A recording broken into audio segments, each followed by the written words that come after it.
আমরা তো আয়নাঘর শুনেছি, কিন্তু আরও তাদের প্রতীকী নাম ছিল, যেমন হাসপাতাল, যেমন ক্লিনিক। এটা আমরা এই গুম কমিশনের রিপোর্ট থেকে আমরা দেখতে পাচ্ছি। ফ্যাসিবাদের যে দুঃসহ রূপ যেটা দেখছি এখন, যেগুলো আস্তে আস্তে ফুটে উঠছে। আমরা তো আয়নাঘরের কথা তখনই শুনেছিলাম, যে আয়নাঘরে বছরের পর বছর বিরোধী চিন্তার মানুষকে অথবা যাদেরকে বিরোধী মনে করা হয়েছে তাদেরকে সেখানে আটকে রাখা হয়েছিল। এর মধ্যে অনেককে একবার চিরদিনের জন্য কোথায় যে ফেলে রাখা হয়েছে জানা যায়নি, কয়েকজনকে তো খুঁজে পাওয়া গেছে। গুম কমিশন তদন্ত করতে করতে যেটি পাওয়া গেছে, আরও প্রতিদিনই সমস্ত বিপজ্জনক এবং মানে হাড় হিম করা, রক্ত হিম করা সব ইয়েগুলো পাওয়া যাচ্ছে। সেখানে কিছু এই সমস্ত গোপন বন্দিশালা যেটা ফ্যাসিবাদের সরকার করেছিল, সেই বন্দিশালা মানে আইন শৃঙ্খলা বাহিনীর তত্ত্বাবধানেই এই বন্দিশালাগুলো করা হয়েছিল। আমরা তো আয়নাঘর শুনেছি, কিন্তু আরও তাদের প্রতীকী নাম ছিল, যেমন হাসপাতাল, যেমন ক্লিনিক। এটা আমরা এই গুম কমিশনের রিপোর্ট থেকে আমরা দেখতে পাচ্ছি। তাহলে কারা?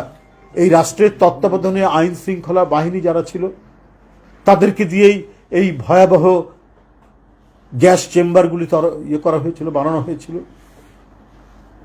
এই মৃত্যুপুরীগুলো, এই মৃত্যু ঘরগুলো, এই দম বন্ধ করা মানে কি বলে যে আপনার রুদ্ধশ্বাস, এই সমস্ত কক্ষগুলো তৈরি করা হয়েছিল, যার নাম দেওয়া হয়েছিল হাসপাতাল, যার নাম দেওয়া হয়েছিল কি বলে ক্লিনিক।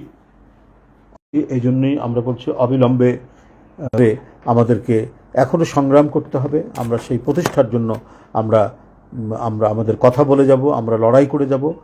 সবার সর্বসম্মতিক্রমে আমরা যে 5ই আগস্টের বিপ্লবের পর 8ই আগস্ট থেকে যে অন্তর্বর্তীকালীন সরকার, আমরা সেখান থেকে আস্থা হারাতে চাই না। তারা সত্যিকার অর্থে জনগণের পালস, তার যে নারী, জনগণের নারী উপলব্ধি করে তারা সমস্ত কিছু পদক্ষেপ গ্রহণ করবেন, এবং যে কয়দিন তারা আছেন সেই কয়দিন জনগণের দুঃখ কষ্ট দুর্দশা তারা দেখবেন। আজকে উত্তরাঞ্চলের বহু জমি তলিয়ে গেছে, বোরো ধান লাগানোর, বোরো ধান যে মানে কাটবে, সেই কাটার যে মানে পরিস্থিতি তৈরি, অনেক ধানের ক্ষেত ভেসে গেছে। রবি শস্যের পর আপনারা জানেন যে বোরো ধান লাগানো হয়, আপনার সিরাজগঞ্জ থেকে শুরু করে বহু জায়গায় এই কয়েকদিনের ভারী বৃষ্টিতে এগুলো সব ডুবে গেছে। তো সেই ক্ষেত্রে আজকে আমাদের যে কৃষি, যে আমাদের মেরুদণ্ড, মানে কৃষি যে আমাদের অন্যতম প্রধান উৎপাদনের যে জায়গা, সেটি যদি ধ্বংস হয়ে যায় তাহলে দেশের জন্য, দেশবাসীর জন্য এটা অত্যন্ত ক্ষতিকর ব্যাপার হবে।